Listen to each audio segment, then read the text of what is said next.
Olá você, muito bom dia. Está no ar a primeira edição do Mister Mengão, o seu telejornal com as notícias do mais querido do planeta. Dr. José Luiz Runco fala sobre De La Cruz e sua saída do Flamengo no Mundo GV. Flamengo se pronuncia sobre noitadas de Samuel Lino. Retorno de Pulgar acirra a briga no meio de campo e Felipe Luiz avalia mudar a forma do Flamengo jogar. Nova briga. Algo está errado, Pedro é barrado novamente e torcedores não concordam. Essas e outras você confere agora. Fica comigo até o final, porque aqui tem muito mais Flamengo pra você. Depois de quase 4 meses como um desfalque fixo no time do Flamengo, o Pulgar pode ser novidade no clássico contra o Botafogo pelo Campeonato Brasileiro na próxima quarta-feira, no Newton Santos. O chileno vai acirrar a briga por uma vaga no meio de campo do Felipe Luiz. Quando o Pulgar esteve fora, o Felipe Luiz escolheu a dupla Alan e Everton Araújo, que chegaram a jogar juntos quando o Jorginho não estava em campo. Mas essa dupla acabou perdendo espaço quando o Saúl começou a ser titular e a atual segunda opção tem sido o De La Cruz, que se recuperou de problemas no joelho. O chileno era um pilar na equipe do Felipe Luiz até se lesionar, com o nível Barcelona, como o Felipe já definiu em entrevistas coletivas. Ele vai tentar novamente provar a importância para retomar o seu espaço. Na temporada são 33 jogos, sendo 30 como titular, e ele marcou 1 gol. Uma das opções para ter Pulgar sem precisar tirar Saúl é usar o espanhol mais pelo lado direito, uma posição parecida com aquela que o Gerson fazia antes de deixar o Flamengo. E foi dessa maneira que o treinador imaginou ter o jogador quando ele fosse contratado junto ao Atlético de Madrid. As circunstâncias fizeram a formação mudar, mas para isso acontecer, um dos pontas precisaria sair. Atualmente, esse é o setor que gera mais dúvidas na equipe, com Carrascal, Plata e Luiz Araújo disputando uma posição. O Flamengo ainda aguarda mais alguns dias para saber se vai poder contar ou não com Saúl Ñíguez no Newton Santos. O espanhol fez trabalhos internos na academia desde a reapresentação. Ele se recupera de dores no tornozelo esquerdo e, de acordo com o comunicado do clube, não há lesão. Se nada mudar, ele vai ficar à disposição do Felipe Luiz. Outra alternativa por meio de campo é o De La Cruz, que também foi um dos jogadores que se reapresentaram antes dos demais. O volante sofreu problemas nos 2 joelhos ao longo da temporada e tem recebido uma atenção especial do departamento médico do clube. Por isso, fez um trabalho de recuperação antes da volta dos seus companheiros. Aí eu te pergunto, para você, qual deve ser o meio de campo do Flamengo? Coloca aí que eu quero saber. O doutor José Luiz Runco foi entrevistado nessa semana pelo nosso querido Getúlio Vargas, em seu podcast Mundo GV. E quando perguntado sobre o caso do De La Cruz, que originou a sua saída do Flamengo, ele respondeu. Flamengo, talvez, que foi a saída do Dr. José Luiz Runco, que voltou depois, ele ficou 35 anos no Flamengo, saiu em 2015, voltou agora com o BAP, numa fase de coordenador, unificando os departamentos médicos, passando os aparelhos para a base, que inclusive continuou funcionando lá, voltou a Silvinha, voltou o Paulo Ribeiro, voltou a galera toda para o Flamengo. E deu aquele vazamento lá da história do De La Cruz e acabou culminando na saída dele, e ele falou sobre isso ontem também no nosso podcast. Se o comentário que eu fiz foi um comentário que eu não fiz publicamente, en passant, transformaram ele em público. Você ia fazer no privado, acabou mandando no grupo. E alguém do grupo criou essa polêmica toda. Aí printou e emitiu. Então, se o atleta, ele se cuida, ele procura se tratar, é um excelente menino, tem os problemas que não vamos entrar aqui em pormenor, não é o caso, cada um sabe os seus problemas. Não quis criar problema para ninguém. Se eu, nos meus comentários, fui infeliz, o tempo vai me dizer. E se eu, nesse comentário que eu fiz para um médico, tinha um ponto de vista com ponderações razoáveis, o tempo vai dizer. O tempo. é o melhor remédio? Tempo. Qual foi a última vez que o De La Cruz teve uma sequência, de, sei lá, 5 jogos? Cara, ele inclusive ele ficou fora, sem ser dessa convocação agora, acho que da anterior da seleção uruguaia, justamente porque ele não estava tendo sequência. A partir daí, ele jogou, se não me engano, 2 ou 3 jogos seguidos. E aí na seguinte ele estava, antes da anterior... Ele estava jogando bem, né? Antes do Flamengo entrar nessa... assim, eu acho que nesse momento, para o Flamengo, tá? E não vou olhar com a ótica da seleção uruguaia, afinal de contas sou brasileiro. Que se lasca a seleção uruguaia. Exatamente. Inclusive sofreu hoje para ganhar de uma seleçãozinha que quase que me fez perder dinheiro lá na nossa Superbet. No Flamengo, hoje, você tem Jorginho, você tem Saúl e o Pulgar, que já tá voltando, provavelmente contra o Botafogo vai ser relacionado. Você tem 3 jogadores que tem uma qualidade muito grande. E você tem o De La Cruz. Ou seja, hoje... Felizmente, para o Flamengo, no caso, o De La Cruz ele não precisa ter essa sequência toda, jogar 90 minutos, 5 jogos, 10 jogos, 20 jogos. Porque hoje você tem outras peças para você colocar no lugar dele. Mas assim, eu queria ver um pouquinho mais do De La Cruz. Vamos ver, eu vou esperar o tempo. Como o Dr. Runco falou ali, eu vou aguardar o tempo. Mas é legal também a gente falar que de todos esses que o Flavinho falou, o De La Cruz é o único que tem uma característica bem específica dele, né? Porque ele é um cara que conduz a bola, ele é aquela formiguinha do meio que consegue chegar bem, fazer essa transição ofensiva e defensiva com mais velocidade, com mais força, apesar de não ser pequenininho, ele tem muita mobilidade. E o que mais se aproxima dele é o Alan, que também não tem, na minha opinião, a dinâmica que ele tem. O Alan é um cara mais técnico, mas que por ser baixinho também consegue fazer essa função bem de formiguinha. Eu acho que o De La Cruz não vai ter essa sequência no Flamengo, até pelos jogadores que tem e pela dificuldade que ele tem de manter, né, o mesmo nível físico em jogos em sequência, mas hoje eu ainda acho ele importante pra caramba pro elenco. E, até corroborando com o que você falou, notícia de última hora, Pulgar voltou a treinar no campo com bola. Tá aí aparecendo, confirmou aqui. Então, assim, mais uma competição ali. E aí a gente não vai saber nunca se ele não vai jogar 5 seguidas por questões do Felipe Luiz ou por questões físicas. E aí não tem como a gente saber, mas, como disse o Dr. Runco, deixa o tempo correr para ver o que vai acontecer, né? E é uma pena um jogador dessa qualidade ter problemas físicos e não poder desempenhar o seu melhor futebol. A escolha do Flamengo pelo técnico Felipe Luiz levantou uma expectativa que ele iria usar mais as categorias de base no time principal. O que se vê, porém, é um caminho já feito por outros treinadores nos últimos anos. Pouco espaço e prioridade para os experientes. A última vez que um jovem criado na casa foi titular, completou 2 meses na última quinta-feira.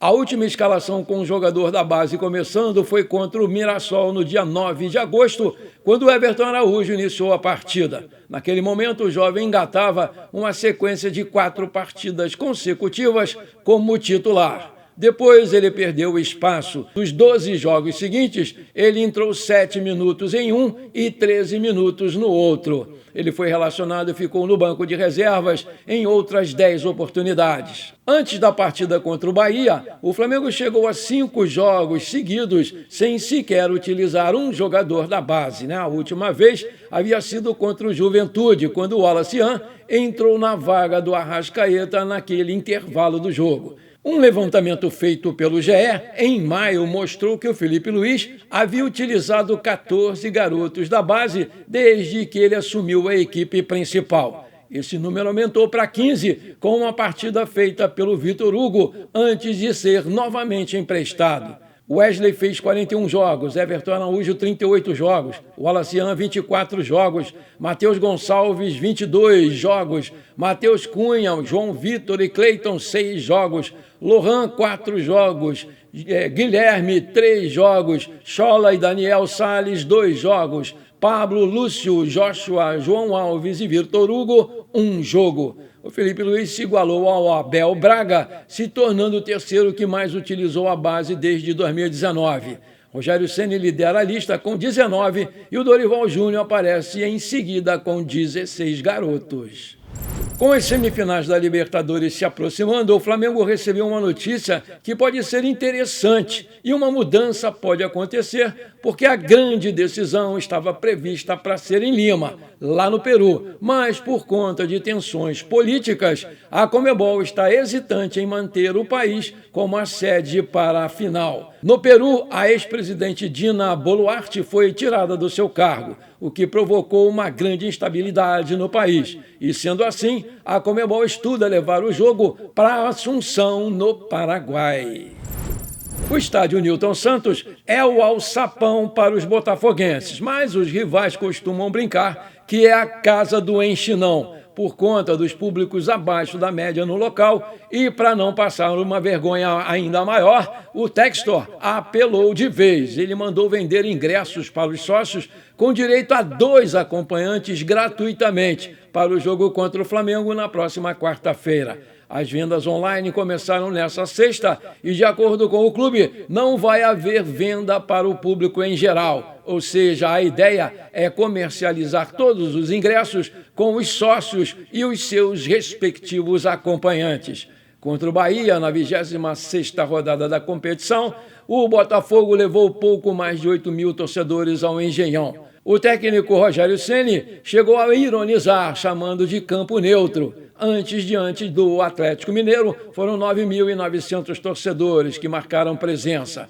No antepenúltimo jogo, em casa, o pior de todos do time na competição, 6.700 no empate contra o Mirassol. A torcida do Flamengo vai ocupar o setor sul do Newton Santos e os ingressos para ali custam R$ 120.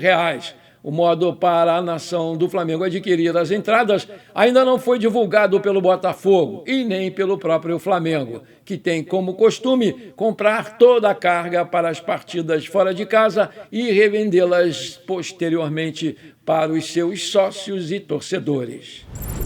Maravilha! Se você está curtindo esse programa, então não esquece, manda brasa agora no like para fortalecer o nosso canal. Se você ainda não é inscrito, bora lá, me dá esse prazer, me dá essa alegria. Aperta o botão inscrever-se, aperta o sininho ali e dá uma hypada no vídeo. Pronto, valeu, muito obrigado!